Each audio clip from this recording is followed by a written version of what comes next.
कल्पना कीजिए, एक दिन आप सोकर उठते हैं और अचानक आसमान में एक बड़ा सा गोला नजर आता है। हवाओं की रफ्तार तेज होती है, जानवर यहां वहां बदहवास भागते दिखाई देते हैं। आपको एहसास हो जाता है कि दुनिया खत्म होने वाली है। ऐसे में आप सबसे पहला काम क्या करेंगे, और सबसे बड़ी बात, क्यों करेंगे? गवर्नमेंट एजेंसीज क्या करेंगी? क्या वो इस बात की जानकारी लोगों में सर्कुलेट होने देगी कि दुनिया अब खत्म होने वाली है? लोग क्या करेंगे? भागेंगे या एक जगह बैठ कर आने वाली मौत का इंतजार करेंगे? हम बात कर रहे हैं कि क्या होगा अगर एक प्लैनेटिज्मल, एक छोटे ग्रह के आकार का पिंड पृथ्वी से टकरा जाए तो क्या होगा? कैसे बिताना चाहेंगे आप अपनी जिंदगी के वो आखिरी लम्हे? उससे बड़ा सवाल, किसके साथ बिताना चाहेंगे? जिन लोगों को ये लग रहा हो कि ये बहुत दूर की परिकल्पना है, मियर इमेजिनेशन है, उन्हें बताना चाहेंगे कि जिस रोमांटिसिज्म में आप सब जी रहे हैं कि सब ठीक है और दुनिया हमारे रहते तो खत्म होने से ही, उन्हें बता दें कि जिस चांद को आप और हम खूबसूरती के निशाने मानते हैं, जिसका कंपैरिजन अपने स्पेशल समवन से करते हैं, उसकी पैदाइश ही बहुत बड़ी टक्कर, बहुत बड़े कोलिजन से हुई थी। The giant impactor theory.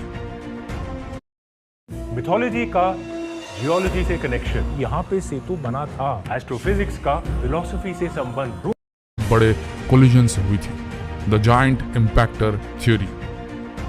Mid 1970s में साइंटिस्ट ने प्रपोज किया कि चंद्रमा की उत्पत्ति तब हुई जब एक मार्स के साइज का, यानी कि मंगल ग्रह से थोड़े से छोटे आकार का प्लैनेटिज्मल पृथ्वी से टकराया।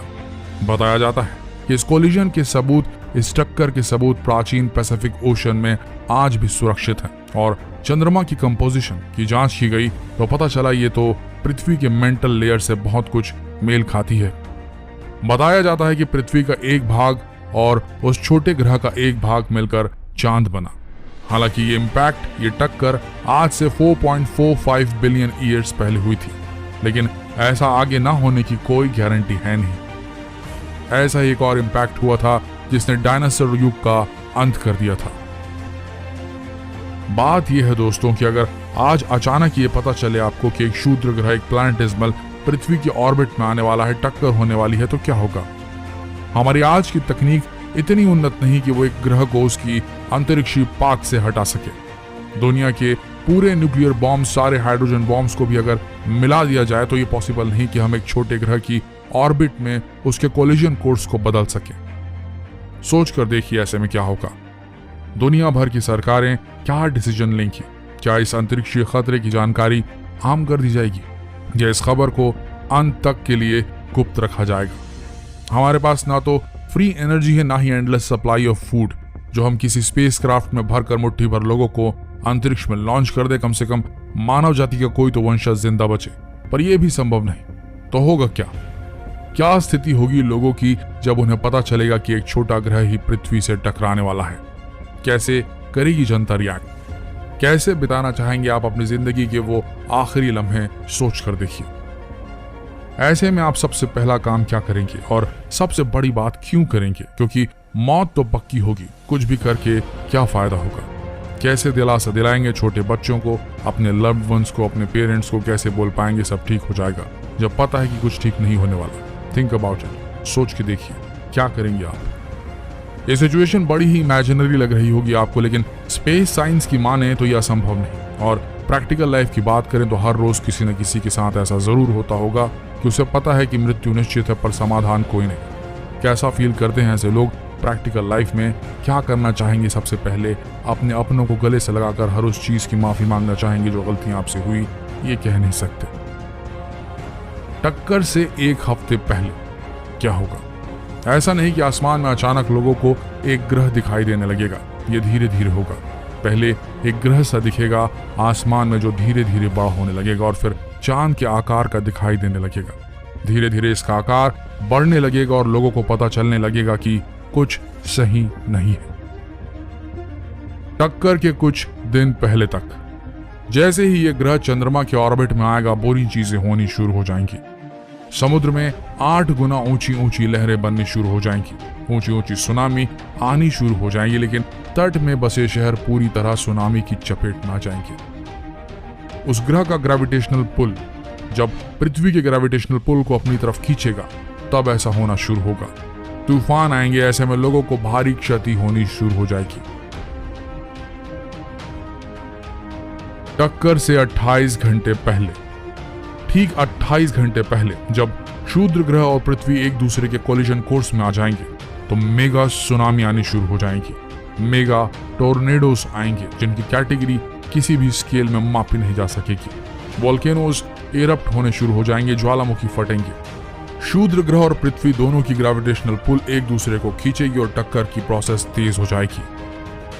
टक्कर से ठीक 3 मिनट पहले, टक्कर से ठीक 3 मिनट पहले जब उस प्लैनेटिज्मल के, उस क्षुद्र ग्रह के वायुमंडल का सामना होगा पृथ्वी के वायुमंडल से, पृथ्वी के एटमॉस्फेयर से, तो जो टक्कर होगी इन दोनों एटमॉस्फेयर्स की वो बेहद खतरनाक होगी।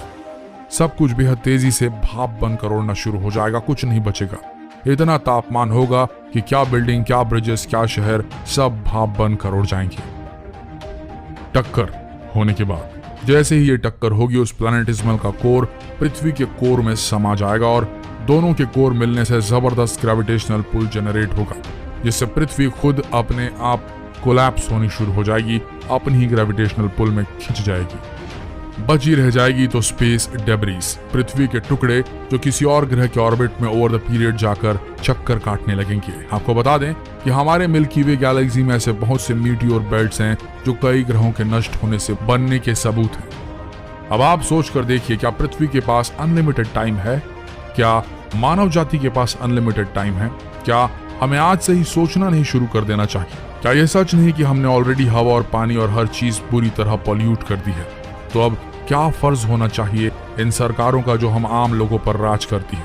दूसरे देशों के साथ आर्म्स रेस में अरबों खरबों रुपया और मिनरल रिसोर्सेस को झोंक देना, या एक होकर दुनिया की हर गवर्नमेंट को एक होकर इस ओर भी निवेश और प्रयास करने की जरूरत है। कभी ऐसी स्थिति आई तो प्लान बी विकसित करने की तैयारी नहीं करनी चाहिए हमें। जो निवेश एक दूसरे से लड़ने में हो रहा है उसका उपयोग ऐसी टेक्नोलॉजी विकसित करने में नहीं होना चाहिए जिससे हम किसी दूसरे ग्रह, अरे चांद पर ही बस्तियां बसाने के काबिल हो जाएं। सोच कर देखिए हम किस तरह की जिंदगी जी रहे हैं दोस्तों, और कितनी गैर जिम्मेदार है हमारी सरकारें और हम खुद, जो प्रदूषण पर निवेश की जगह बम बनाने और मिलिट्री एफिशिएंसी बढ़ाने में रकम इन्वेस्ट कर रहे हैं। देखिए, ये कहना तो मुश्किल है कि पृथ्वी से कोई दूसरा ग्रह आकर कल ही टकरा जाएगा, अभी वक्त है, लेकिन अगर ऐसा हो गया तो क्या करेंगे हम?